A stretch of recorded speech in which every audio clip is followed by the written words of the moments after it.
est en train de vivre et de respirer. Et je pense que jusqu'ici, il n'y a pas de quoi s'alarmer. Je ne vois pas de conjecture qui puisse faire que les Sénégalais soient alarmés ou inquiétés outre mesure. Surtout que les tenants du pouvoir trouvent des solutions au quotidien des Sénégalais. Vous avez cette nouvelle disposition, un décret pour la baisse des coûts du loyer. Oui. Comment vous l'avez perçu? Je pense qu'en principe, le contrat est soumis au principe de la liberté contractuelle. C'est-à-dire que ce sont les parties elles-mêmes qui déterminent quelles sont leurs obligations. Mais en certaines circonstances, il est loisible au pouvoir public d'encadrer le contrat. Par exemple, qu'en France, à la suite de la Seconde Guerre mondiale, une loi de 1948 est venue encadrer le montant des loyers parce qu'il y avait beaucoup d'immeubles qui avaient été détruits. On était en période de reconstruction. Il fallait donc permettre au plus grand nombre de pouvoir se loger à un prix accessible. Et donc, suivant les circonstances, il est tout à fait loisible d'encadrer les contrats. Et c'est le cas avec ce nouveau texte qui prévoit la baisse du coût des loyers. Et c'est la publication du décret numéro 2023-382 publié dans le journal officiel le 28 février 2023. Mais au-delà de ce fait, est-ce qu'un décret est toujours au-dessus de la loi? Un décret n'est jamais, par définition, au-dessus de la loi. Dans la hiérarchie des normes, la loi est au-dessus du décret. Et donc, un décret ne peut pas être contraire à une loi au risque de pouvoir être attaqué pour illégalité. Mais oui, mais si je vous pose la question, c'est parce qu'il y a déjà une loi portant baisse des coûts du loyer. Maintenant, à quelle disposition légale se fier?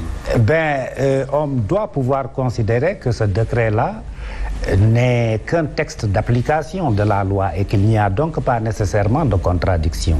Parce que la loi fixe les principes généraux et il appartient à un texte d'application, en l'occurrence un décret, de venir en préciser les modalités. Et je pense que c'est de cela qu'il s'agit. Il n'y a pas, à mon avis, de contradiction entre le décret et la loi. Aux yeux de la loi, quand même, les choses se passent souvent bien. Le problème se situe à un autre niveau, souvent au niveau peut-être de l'applicabilité de certaines dispositions légales. À votre avis, est-ce un procès en sorcellerie qu'on veut souvent faire aux tenants du pouvoir, quel qu'il soit? Enfin, ça, je ne saurais le dire, mais lorsqu'on prend un texte, c'est qu'on a mesuré aussi les conditions de son application. Les populations ne l'ont pas intégré, mais je pense que rien ne s'oppose à ce que les dispositions nouvelles-là puissent être appliquées de façon loyale entre les parties concernées. Mais ce sera difficile parce que quand même, on sait que c'est un secteur qui relève un tout petit peu de l'informel. À ce niveau, est-ce que la tâche ne sera pas un peu ardue pour faire appliquer la loi? Oui, mais il faut dire aussi que le principe de la liberté contractuelle signifie qu'un contrat peut être conclu sans aucune formalité préalable. Un contrat verbal, il est donc parfaitement valable. Bien entendu, il peut y avoir des difficultés de preuve en cas de contestation, mais le contrat verbal, il est aussi valable qu'un contrat rédigé par écrit. Absolument. Mais dans le cas de figure, on peut peut-être prendre cet exemple. On peut aussi prendre le cas de beaucoup de dispositions. Par exemple, plusieurs dispositions légales sont parfois vilipendées. Ça, vous le notez, pour leur absence d'efficacité. C'est là-bas où se situe le problème. Mais déjà, je prends le cas de l'OFNAC. À votre avis, l'OFNAC. Permettez-moi de passer d'un sujet à un autre. De l'OFNAC. Alors, la virilité de cet organe qui avait un but bien précis, à votre avis, est-ce que le fait de qualifier le manque d'efficacité relèverait peut-être d'un procès en sorcellerie? L'OFNAC exerce ses attributions, les attributions qui lui sont conférées par la loi portant sa création. Hein? Et donc, il ne faut pas qu'on amène aussi l'OFNAC à exercer des attributions qui ne sont pas les siennes. Hein? L'OFNAC fait des enquêtes, établit un rapport, et ce rapport-là, la suite à en donner ne dépend pas de l'OFNAC. L'OFNAC n'est pas juge. D'accord. Hein? Donc, ce n'est pas un sujet à votre avis? À mon avis, l'OFNAC remplit sa mission. Hein? Maintenant, les suites judiciaires,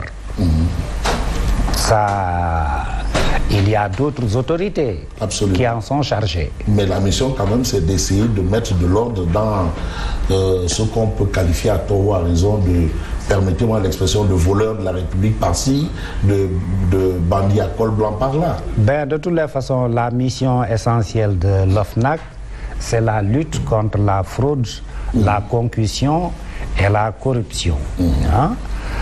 Bon. Maintenant, il n'est pas dit que l'OFNAC peut remplir cette mission-là à 100%, mais l'essentiel est qu'elle s'inscrive résolument dans la lutte contre ces fléaux-là, que sont la corruption, la concussion et la fraude. Absolument. Alors, quand on a en face de nous un professeur comme de la trempe de Modi Gadiaga, on est souvent tenté d'évoquer beaucoup de questions. Hein.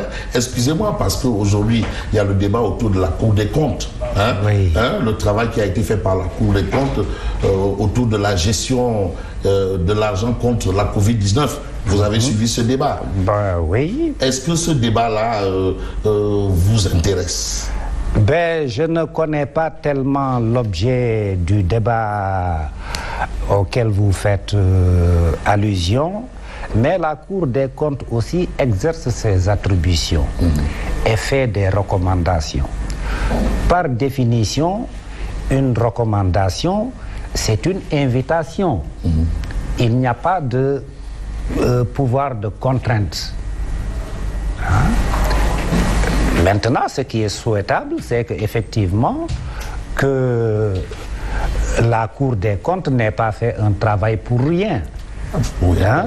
par exemple. Il faut que ces recommandations-là puissent être appliquées. Hein? C'est cela qui est souhaitable. Mais oui, mais quand vous voyez par exemple des autorités peut-être épinglées ou accusées à tort ou à raison d'avoir peut-être mal utilisé ces biens, taxer la Cour des comptes de tous les noms d'oiseaux, est-ce que ça ne vous inquiète pas? Qui a taxé Je prends par exemple le cas de M. Mansour Faye, qui a considéré que en fait, cette Cour des comptes-là s'est fourvoyée. Et également, je prends le cas du ministre de l'Industrie, du Développement industriel. Est-ce qu'à votre avis, ça ne peut pas un peu prêter à confusion? De toutes les façons, je pense que les institutions publiques méritent d'être respectées de la part de tout le monde, particulièrement de la part de ceux qui sont dans ces institutions publiques-là, différentes bien entendu. Hein? Il faut donc que chaque institution publique ait le respect qui lui est dû. Hein?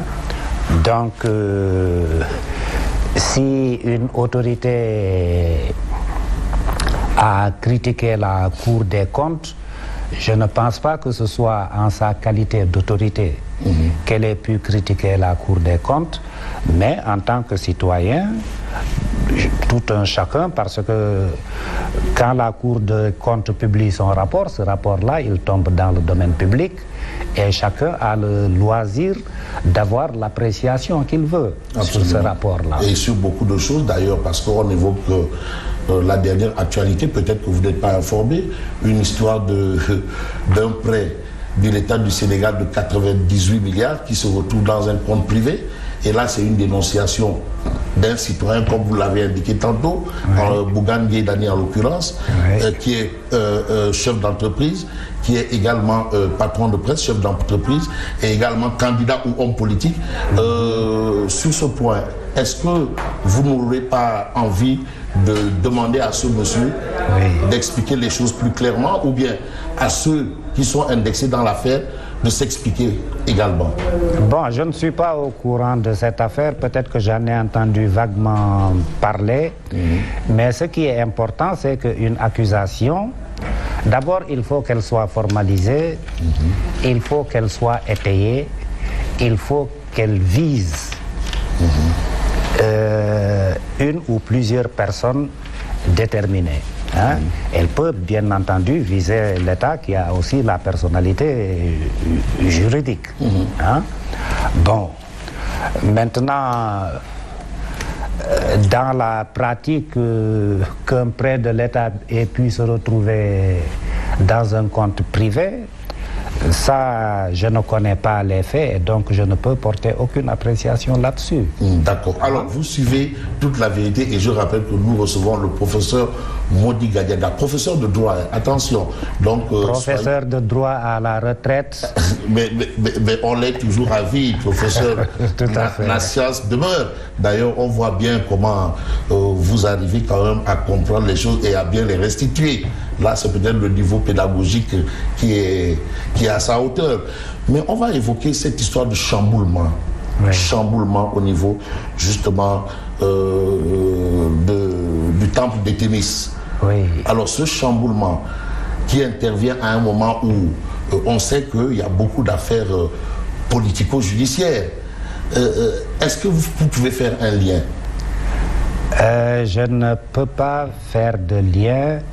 D'abord, pourquoi appeler les mouvements intervenus à l'occasion du dernier Conseil supérieur de la magistrature, pourquoi qualifier ces mouvements-là de chamboulement?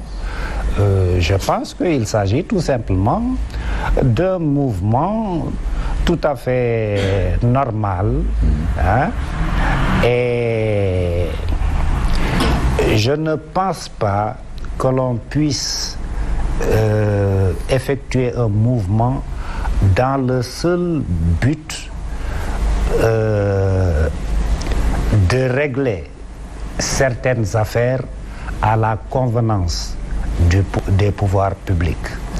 Cela, je ne pense pas que ce lien-là puisse exister, et l'on fait souvent des critiques qui me paraissent injustifiées par rapport à la présence du président de la République au Conseil supérieur de la magistrature.